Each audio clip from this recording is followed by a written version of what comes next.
जड़ कर्म चेतन बंधकारु कर्म के अवसान का, कह कर स्वरूप यथार्थ जग का जो किया उपकार है, उसके लिए जिन वाणी माँ को वंदना शत बार है, वंदना शत बार है, वंदना शत बार है।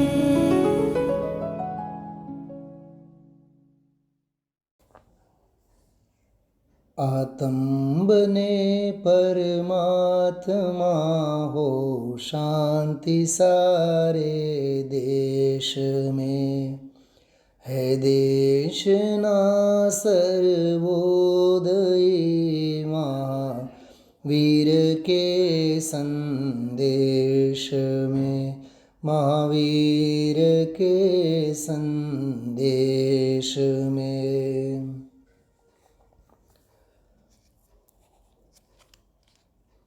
सभी साधर्मी भाइयों और बहनों, पंडित भागचंद जी साहब की अपूर्व रचना सत्ता स्वरूप के संदर्भ में तत्व निर्णय और आगम अभ्यास के परिप्रेक्ष्य में हम आप लोग कई विषय बिंदुओं की चर्चा विस्तार से इससे पहले की है। 51 बोलों के संदर्भ में संक्षेप और विस्तार सभी देखा है। उन 51 बोलों के अंतर्गत पर्यायों वाले 9 बोल उसमें आए हैं।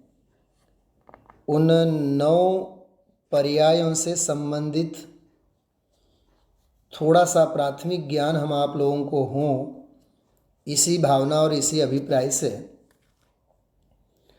पर्याय से संबंधित जिनागम में जितने जो भी भेद प्रभेद आदि हो सकते हैं, मैक्सिमम बहुतायत से जिनका प्रयोग जिनागम में यत्र तत्र सर्वत्र हुआ है, थोड़ा सा उसका भी अभ्यास ज़रूरी है। आवश्यक समझते हुए इस पर्याय से संबंधित जो विस्तार है, पर्याय से संबंधित जो विवरण है, समीक्षा है, मीमांसा है, वर्णन है, थोड़ा सा उस विषय के ऊपर भी हम आप लोग दृष्टिपात करना चाहेंगे। मूल में द्रव्य, गुण और पर्याय, ये 3 तो जैन धर्म की जिन शासन की वस्तु स्वरूप की नींव है, तो इसके अंतर्गत द्रव्य का स्वरूप तो द्रव्य दृष्टि, द्रव्यार्थिक न्याय इत्यादि के प्रकरण में आध्यात्मिक शास्त्रों में हम आप लोग प्रायः उनका अभ्यास करते हैं, चिंतन मनन करते ही हैं। गुणों के संदर्भ में भी जब जब भी 47 शक्तियों की बात आती है, आत्मवैभव की बात आती है, तब उनकी विशेष चर्चा हुआ ही करती है।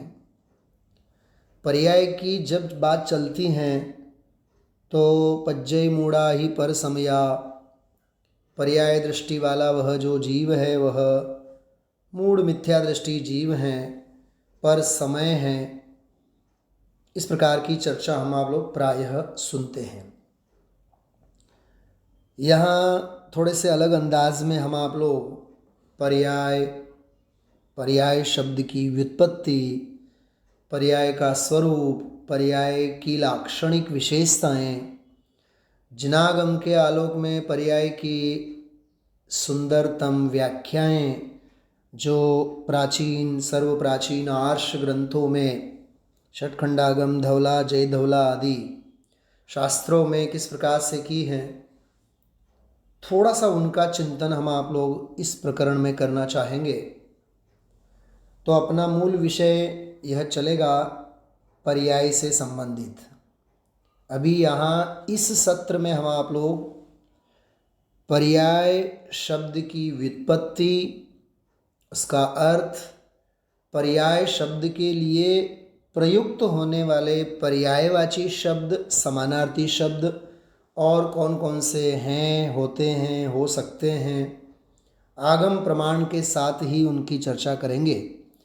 और फिर पर्याय की व्याख्याएं, लक्षण, लाक्षणिक विशेषताएं जो जिनागम में प्रसिद्ध हैं, कुछ एक की हम आप लोग यहाँ चर्चा करेंगे।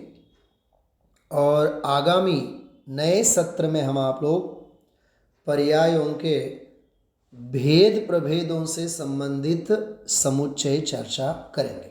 अभी देखिए, पर्याय इस विषय में, इस संदर्भ में सबसे पहले पर्याय की व्युत्पत्ति, पर्याय की जो अभिधा के साथ साथ जो व्यंजना है, उसकी जो लक्षणा है, उस संदर्भ में यहाँ बात करते हैं और उनके स्वरूप संबंधी भी चर्चा करते हैं। प्रारंभ करते हैं पर्याय की व्युत्पत्ति एवं उसका स्वरूप। ये सबसे प्रथम हम आप लोग व्युत्पत्ति से संबंधित श्रुत भवन दीपिका एक ग्रंथ है जो आचार्य देवसेन की रचना है। जिन देवसेन आचार्य ने आचार्य कुंद कुंद देव को बड़े सम्मान के साथ स्मरण किया है दर्शन सार ग्रंथ में। उनकी दर्शन सार नाम की रचना है, बहुत सुंदर, मत मतांतरों से संबंधित उसमें चर्चा है। उसी प्रकार अत्यंत भावना प्रधान भगवती आराधना का ही मानो भावानुवाद उन्होंने किया है। आराधना सार नाम की रचना है, बड़ी अच्छी रचना है और उसमें भी उन्होंने खूब अध्यात्म की भावना के रंग उड़ेले हैं। यहाँ उनकी नई से संबंधित श्रुत भवन दीपिका नाम की रचना, उसमें उन्होंने पर्याय शब्द की व्युत्पत्ति की है, थोड़ा सा व्याकरण संगत उसका अर्थ किया है। देखिए, मूल में संस्कृत में लिखा हुआ है स्वभाव विभाव रूपतया, स्वभाव विभाव रूपतया याति पर्येति परिणमति इति पर्यायः, इति पर्यायस्य व्युत्पत्ति।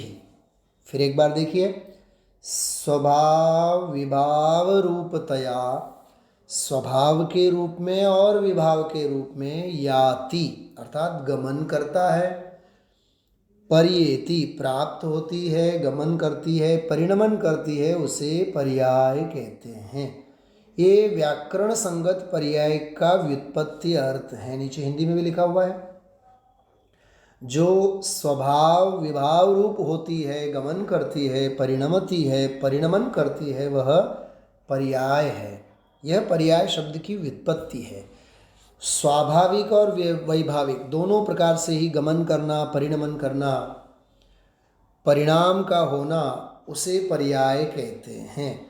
मतलब एक गतिशील प्रक्रिया का नाम है असल में, एक क्रियान्वयन, सक्रिय दशा, सक्रिय अवस्था, उसे हम आप लोग, चाहे वो स्वाभाविक के रूप में हो, चाहे वो विभाव के रूप में हो, विकार के रूप में हो, उसे पर्याय कहते हैं। एक बहुत सुंदर प्रायोगिक व्याख्या देवसेन आचार्य ने श्रुत भवन दीपिका के अंतर्गत दी है। आगे अपन देखते हैं पर्याय शब्द से संबंधित बहुत सटीक व्याख्या और सटीक चर्चा। 4 आगम प्रमाण यहाँ दिए जा रहे हैं। तत्वार्थवार्तिक, ये राजवार्तिक ग्रंथ हैं। प्रथम भाग, उसमें 33वें सूत्र की व्याख्या में ये बात कही गई है, ऊपर जो संस्कृत में व्याख्या लिखी है। उसी प्रकार कषाय पाहुड़ ग्रंथ के अंतर्गत सर्वप्राचीन षटखंडागम ग्रंथ के काल में ही इस शास्त्र की भी रचना हुई थी। 227 पृष्ठ पे ये व्याख्या आती है। धवला जी षटखंडागम की जो विशालकाय टीका है 18 ग्रंथों में, उसका जो फर्स्ट वॉल्यूम है, फर्स्ट भाग है, प्रथम भाग है, धवला प्रथम, 84 नंबर के पृष्ठ पे ये व्याख्या लिखी है। और नियम सार की 14वीं गाथा पद्म प्रमलधारी देव ने इस गाथा की टीका में पर्याय की यही व्याख्या वहाँ दी है। तो चारों आगम प्रमाण के आधार से हम आप लोग देखते हैं परिसमन्तात भेदम एति गच्छति इति पर्यायः। ये पर्याय की आगम निबद्ध, आगम संबद्ध अद्भुत व्याख्या है।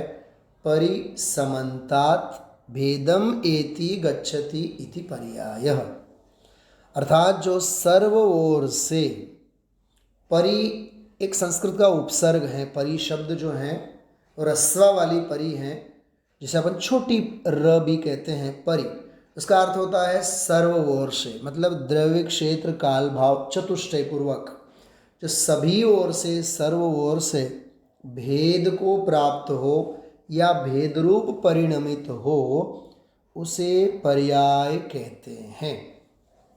इस प्रकार से ये भी एक व्याकरण निष्ठ आगम निबद्ध ऐसी सुंदर व्याख्या है, याद करने जैसा है, कंठस्थ करने जैसी व्याख्या है। परिसमन्तात् भेदम एति गच्छति इति पर्यायः। आगे बढ़ते हैं। थोड़ा सा अन्य जो हेमचंद्र आचार्य हुए हैं श्वेतांबर संप्रदाय में, बहुत अच्छे वैयाकरण थे और दार्शनिक विद्वानों में से माने जाते हैं। भाषा की साहित्य में उन्होंने बहुत बड़ा योगदान दिया है। शब्दानुशासन, छंदानुशासन, उनकी एक सिद्धसेन राजा के काल में हुए, सिद्धसेन राजा के आश्रित कवि कहलाते हैं, विद्वान कहलाते हैं। सिद्ध हेमसेन, उनकी एक व्याकरण रचना भी उन्होंने लिखी है, बहुत बढ़िया। उनकी एक रचना है अभिधान चिंतामणि नाममाला, पृष्ठ हैं 689 689। इस पृष्ठ पे उन्होंने पर्याय की एक बहुत सुंदर व्याख्या दी है। सामान्यतः परिपूर्वक अय धातु से, अय ये गमनार्थक और ज्ञानार्थक धातु है, तो अय धातु से परि उपसर्ग पूर्वक मतलब परि उपसर्ग पूर्वक अय धातु से निष्पन्न शब्द जो पर्याय है उसका अर्थ होता है परिणमन। इस प्रकार से ये हेमचंद्र आचार्य की व्याख्या बड़ी सुंदर, बड़ी अच्छी है। अब एक और बहुत प्रयोजनभूत विषय की तरफ हम आप लोग ध्यान आकर्षित करते हैं। देखिए, पर्याय के पर्यायवाची शब्द भी होते हैं, मतलब पर्याय के अर्थ में पर्याय से संबंधित कई समानार्थी पर्यायवाची संज्ञाओं का, शब्दों का प्रयोग जिनागम में प्रसिद्ध हैं। आगम प्रमाण में ही हैं ये, उनकी मैं अभी नेक्स्ट स्लाइड में आगम प्रमाण में प्रस्तुत करूँगा। देखिए, पर्याय के पर्यायवाची इन शब्दों से, इन संज्ञाओं से जिनागम में उन्हें व्यवहृत किया जाता है। विशेष, अपवाद, व्यावृत्ति, विकार, अवस्था, वृत्यांश, व्यवहार, विकल्प, भेद, पर्याय, पर्यय शब्द भी कहा जाता है। पर्यय, यह भी एक संज्ञा है। पर्यय, परिणाम, अंश, भाग, विधा मतलब पद्धति अथवा विधा, प्रकार, भेद, छेद और भंग, यहाँ 20 संज्ञाएं प्रस्तुत की गई हैं। इसके अलावा भी हम आप लोग अपनी प्रादेशिक परिचित भाषा में अवस्था के नाम से तो जानते ही हैं, दशा के नाम से जानते हैं, स्थिति के नाम से भी जानते हैं, परिणमन के नाम से भी हम आप लोग जानते हैं। ऐसे कई 20-25 संज्ञाएं जो हैं ये पर्याय के पर्यायवाची के रूप में जाने जाते हैं। यहाँ देखिए, पर्याय के पर्यायवाची जो हैं इनके मूल संदर्भ यहाँ दिए हैं। ये आगम प्रमाण है, सर्वप्राचीन हम आप लोग देखते हैं सर्वार सिद्धि शास्त्र हैं, 6ठी-7वीं शताब्दी में लिखी गई रचना, आचार्य पूज्यपाद देव की रचना है। 2 जगह इन पर्यायवाची शब्दों का, संज्ञाओं का उल्लेख सर्वार सिद्धि ग्रंथ में आता है। तत्वार सूत्र की, मोक्ष शास्त्र की यह सुंदर लाक्षणिक व्याख्या ग्रंथ है, टीका है। पहले अध्याय में 33वें सूत्र की व्याख्या में और 5वें अध्याय में 38वें सूत्र की व्याख्या में आचार्य पूज्यपाद देव ने पर्यायवाची संज्ञाएं वहाँ दी हैं पर्याय से संबंधित। दूसरी रचना है पंचाध्यायी। पंचाध्यायी भी रचना पांडे राजमल जी की मानी जाती है। संस्कृत की अद्भुत रचना है पांडे राजमल जी, जिन्होंने समयसार कलशों के ऊपर बालावबोधिनी टीका लिखी है, कलश टीका। उसके पहले अध्याय में 60 नंबर के पृष्ठ पे पर्यायवाची शब्द दिए हैं, पर्यायवाची संज्ञाएं वहाँ आती हैं, जिनको इससे पहले के स्लाइड में हम आप लोगों ने देखा है। गोमटसार जीवकांड एक आगम ग्रंथ माना जाता है। षटखंडागम का ही यह निचोड़ रूप सार रूप ग्रंथ है, गोमट सार जीवकांड। गाथा 572 के अंतर्गत इन पर्यायवाची शब्दों का उल्लेख वहाँ आता है। शाद्वाद मंजरी भी बड़ी अच्छी रचना है, न्याय की रचना है, न्याय का ग्रंथ है शाद्वाद मंजरी। उसके 23वें पृष्ठ के अंतर्गत पर्यायवाची शब्दों का उल्लेख आता है, तो उन्हें हम आप लोग ध्यान में रखें। अब देखिए, एक मूल प्रयोजनभूत प्रकरण हम आप लोग प्रारंभ करते हैं। पर्याय की आत्मा, पर्याय का विश्लेषण, पर्याय का वर्णन, उसका अंतरात्मा, पर्याय का पूरा स्वरूप, बंधारण जिसे कहते हैं, वस्तुनिष्ठ व्याख्या समझने के लिए हम आप लोगों को आगम वचनों को पढ़ने होंगे। आगम वचनों की गलियारों में हमें लटार मारनी होगी। तो पर्याय के संदर्भ में आगम के वचन, जिनागम के वचन, जिनागम की व्याख्याएं, लाक्षणिक व्याख्याएं क्या कहती हैं, उनकी तरफ भी हमें श्रम परिश्रम करना होगा, उनकी भी हमें अवगाहना लेनी होगी। उनका आधार आलम्बन लेकर के ही हम आप लोग पर्याय को समझ सकते हैं, पर्याय के स्वरूप को समझ सकते हैं। देखिए, आगम वचनों की श्रेणी में यहाँ इस स्लाइड के ऊपर तत्वार सूत्र, सर्वार्थ सिद्धि, आलाप पद्धति और परमात्म प्रकाश, 4 ग्रंथों के आधार से 3 व्याख्याएं यहाँ अत्यंत बहुमूल्य अनर्घ्य व्याख्याएं हैं, बहुत कीमती व्याख्याएं हैं। इन व्याख्याओं को हम आप लोगों के श्रुतक ज्ञान में संजोए कर ज़रूर रखना चाहिए, नित्य स्मरण होना चाहिए इन व्याख्याओं का। जैसे हम आप लोग सुनते हैं, गुणों के परिणमन को पर्याय या परिणाम कहते हैं। तो गुणों का परिणमन ही पर्याय है। इस व्याख्या के मूल में तत्वार सूत्र का यह 5वें अध्याय का 42 नंबर का सूत्र है, तद्भावः परिणामः। ये बड़ी अच्छी व्याख्या है। तद्भावः, अत्यंत संक्षिप्त शैली में, तद्भावः, तत्भावः मतलब जो द्रव्य स्वभाव है उसका जो भाव है, भाव मतलब यहाँ गुण, उस भाव का, गुण का जो परिणमन है वही पर्याय कहलाती है। तद्भावः परिणामः। ये हो गए 5वें अध्याय के अंतर्गत 42वें सूत्र, तत्वार सूत्र मूल ग्रंथ में। दूसरा उल्लेख है सर्वार्थ सिद्धि, तत्वार सूत्र की ही टीका है। 5वें अध्याय के 38वीं सूत्र की व्याख्या में ये बात कही गई है, व्यतिरेकिणः पर्यायाः। बड़ी अच्छी व्याख्या है। पर्याय व्यतिरेकी होती हैं। देखिए, पर्यायें अनुस्वार लिखा है, पर्याय एक शब्द नहीं लिखा है, क्योंकि संस्कृत में भी पर्यायाः बहुवचनांत क्रियापद हैं, संज्ञा बहुवचनांत हैं।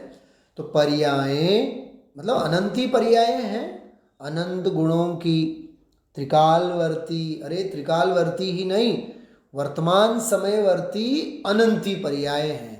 क्योंकि एक गुण की, हर एक गुण की वर्तमान में वर्तने वाली एक पर्याय, तो अनंत अनंत गुणों की वर्तमान में वर्तने वाली अनंती पर्यायें हैं।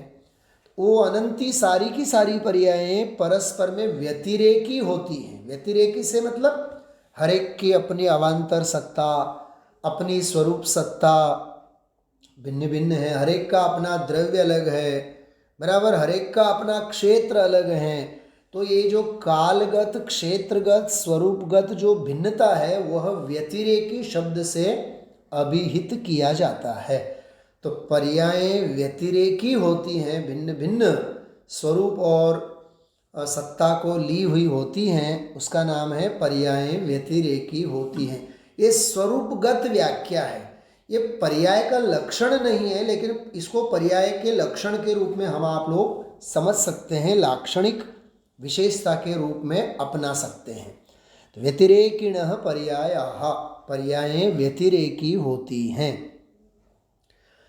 तीसरी विशेषता पर्यायों से संबंधित बड़ी अच्छी है, ये बहुत परिचित विषय है।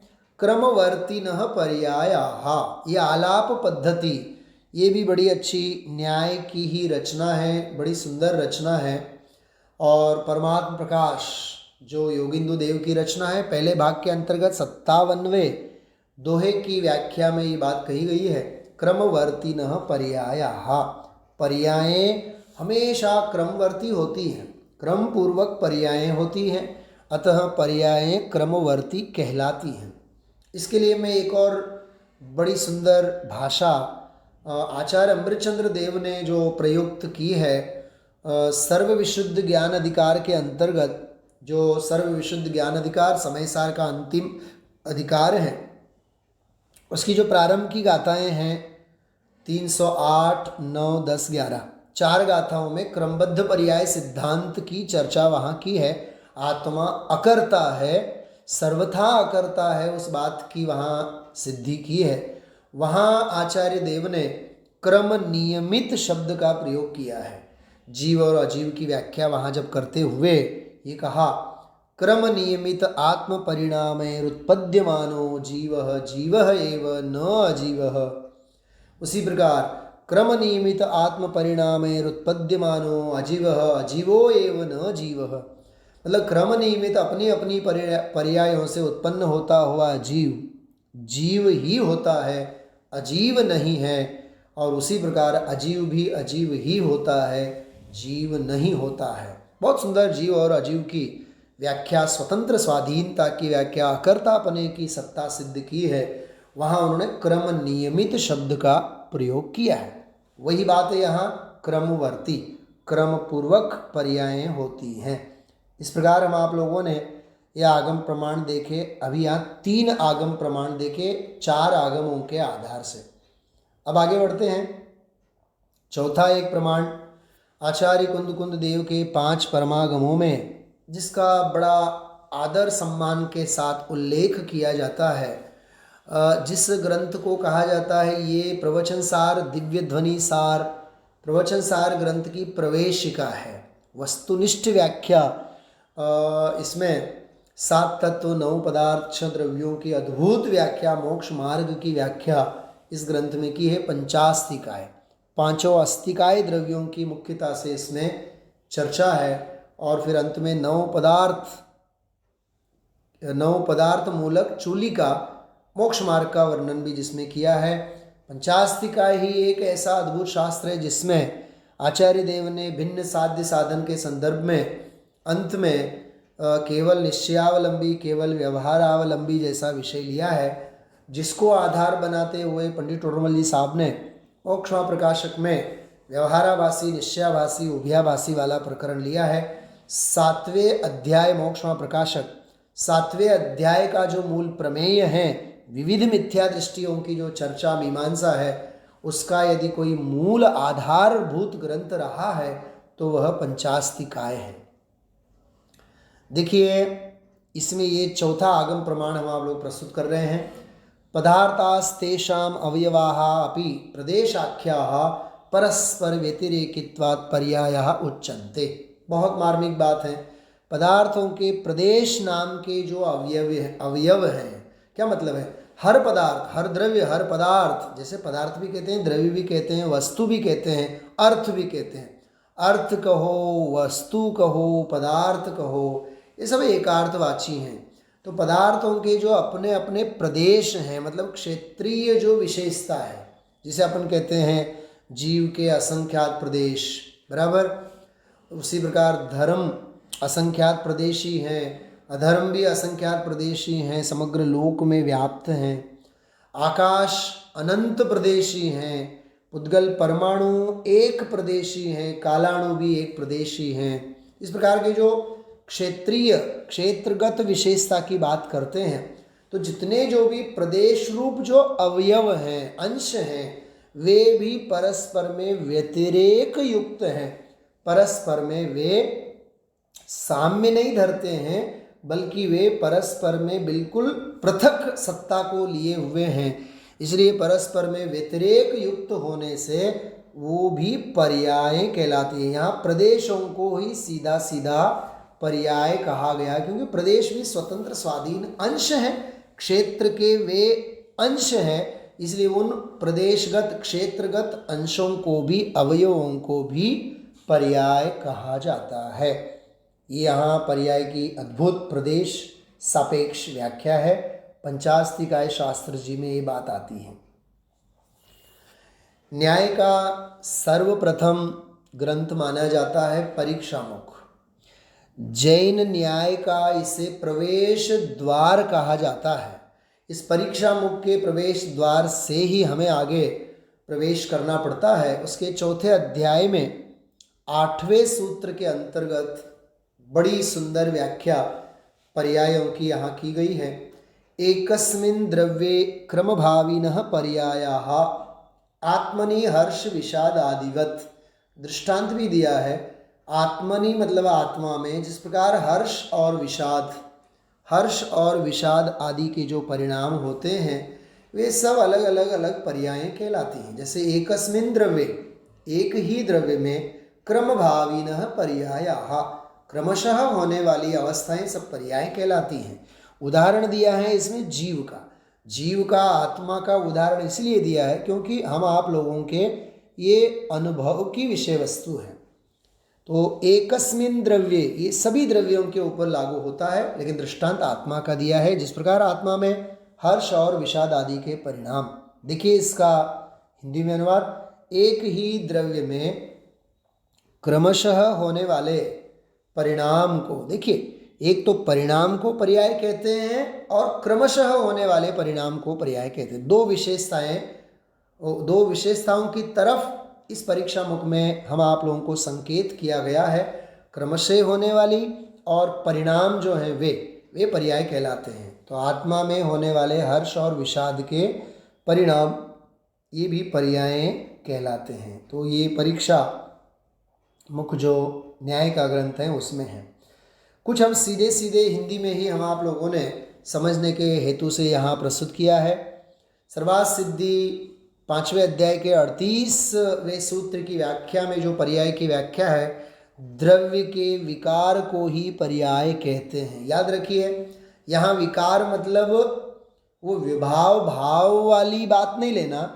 विकार मतलब विशेष कार्य, फिर वो द्रव्य का स्वाभाविक कार्य हो, चाहे वो द्रव्य का वैभाविक कार्य हो, चाहे वो मोह राग द्वेषादि रूप विकार हो, विभाव हो, चाहे सम्यक दर्शन ज्ञान चारित्र आदि रूप विशेष कार्य, उनको भी विकार कहते हैं। तो द्रव्य के विकार को चाहे स्वाभाविक हो चाहे वैभाविक हो, उनको पर्याय कहते हैं। जैसे देखिए, मिथ्या दर्शन ज्ञान चारित्र मोह राग द्वेष आदि, इनको भी पर्याय कहते हैं। तो ये विकार विभाव रूप पर्याय है, बराबर। और सम्यक दर्शन ज्ञान चारित्र आदि रूप जो हैं ये भी स्वभावगत विकार हैं। विकार मतलब विभाव रूप विकार नहीं, स्वभाव रूप विकार हैं, विशेष कार्य हैं। इस अर्थ में भी द्रव्य के विकार को ही पर्याय कहते हैं। मतलब स्वाभाविक कार्य हो, वैभाविक कार्य हो, वो सब पर्याय कहलाती हैं। तो ये सर्वार्थ सिद्धि की यह व्याख्या तो बहुत विस्तृत व्याख्या है, अद्भुत इसमें रहस्य भरे हुए हैं। 7वीं और अंतिम व्याख्या हम आप लोग देखते हैं। देखिए, प्रत्येक द्रव्य में जो सामान्य विशेष गुण विद्यमान होते हैं, हर एक द्रव्य में है सामान्य और विशेष गुण विद्यमान हैं ही। उन सामान्य और विशेष सभी गुणों का जो परिणमन है, उनका जो विकार है, विशेष कार्य रूप जो परिणमन है, वो सब पर्याय कहलाती हैं। देखिए, गुणों के परिणमन को विकार कहते हैं, इसका ही यह विश्लेषण है। क्योंकि गुण दो प्रकार के, सामान्य और विशेष। तो सामान्य और विशेष इस प्रकार के जो दो प्रकार के जो गुण हर द्रव्य में देखे जाते हैं, उनका जो परिणमन है वह विकार, वह विशेष कार्य, वह पर्याय कहलाता है। तो यहाँ द्रव्य स्वभाव प्रकाशक नई चक्र बड़ी अच्छी रचना है। द्रव्य स्वभाव प्रकाशक नय चक्र, नयों से संबंधित अत्यंत गूढ़ गंभीर ग्रंथ अर्थात द्रव्य स्वभाव प्रकाशक नय चक्र। इसी ग्रंथ को आधार बनाते हुए सर्व प्राचीन ग्रंथ है ये द्रव्य स्वभाव प्रकाशक नय चक्र। तो इसको ही आधार बनाते हुए और अन्य भी नई चक्रों से संबंधित ग्रंथों को आधार बनाते हुए आदरणीय डॉक्टर हुकुमचंद जी भारील साहब ने परम भाव प्रकाशक नाम का नई चक्र बनाया है, जिसमें सैकड़ों न्याय के नए के ग्रंथों के उद्धरण मूलतः दिए हैं और उनके विषयों को उसमें आत्मसात करके बड़ा विस्तृत वर्णन उसमें किया गया है। तो वह भी हम आप लोगों को मूलतः सुनने समझने जैसा बड़ा अच्छा पढ़ने जैसा आद्योपान स्वाध्याय उस ग्रंथ का भी हम आप लोगों को करना चाहिए। तो ये द्रव्य स्वभाव प्रकाशक नय चक्र और हम आप लोगों के चिर परिचित रचनाओं में जैन सिद्धांत प्रवेशिका में भी ये पर्याय की व्याख्या इस प्रकार से दी गई है। तो यह विषय हम आप लोग इतनी गहराई से सुने समझे तो ये सारा का सारा पर्याय वाला जो विषय है ये हम आप लोगों के दिलो दिमाग में छा सकता है। और इस विषय को, इस पर्याय से संबंधित आज के इस सत्र में पर्याय की व्युत्पत्ति, पर्याय का व्याकरण संगत अभिधा लक्षणा व्यंजना और लाक्षणिक विशेषताएं, जिनमें कई आगम प्रमाणों के साथ हम आप लोगों ने लक्षण देखे हैं सर्व प्राचीन ग्रंथों के आधार से, और खास करके पर्याय के लिए प्रयुक्त होने वाले पर्यायवाची जो शब्द होते हैं, जो समानार्थी शब्दों का प्रयोग किया जाता है, उनकी हम आप लोगों ने इस सत्र में विशेष चर्चा की है, विशेष जानकारी प्राप्त करने के प्रयत्न किए हैं। अब आगामी नए सत्र में हम आप लोग पर्यायों के भेद प्रभेदों से संबंधित हम आप लोग चर्चा लेंगे। बस इसी के साथ यहाँ विराम लेते हैं। माँ जिनवाणी की वंदना के लिए सभी लोग हाथ जोड़ें।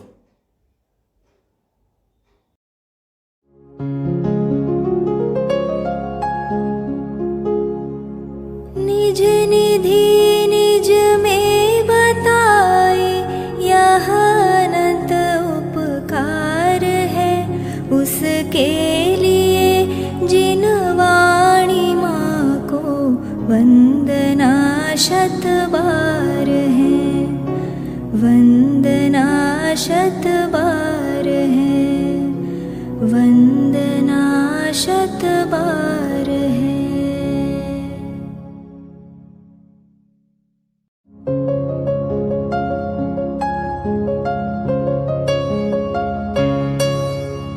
हे जिन वाणी भारती तो ही जपो दिन रैन, जो तेरी शरणा गहे सो पावे सुख चैन। जा वाणी के ज्ञान ते सूझे लोकालोक, सो वाणी मस्तक नवो सदा देत हो ढोक, सदा देत हो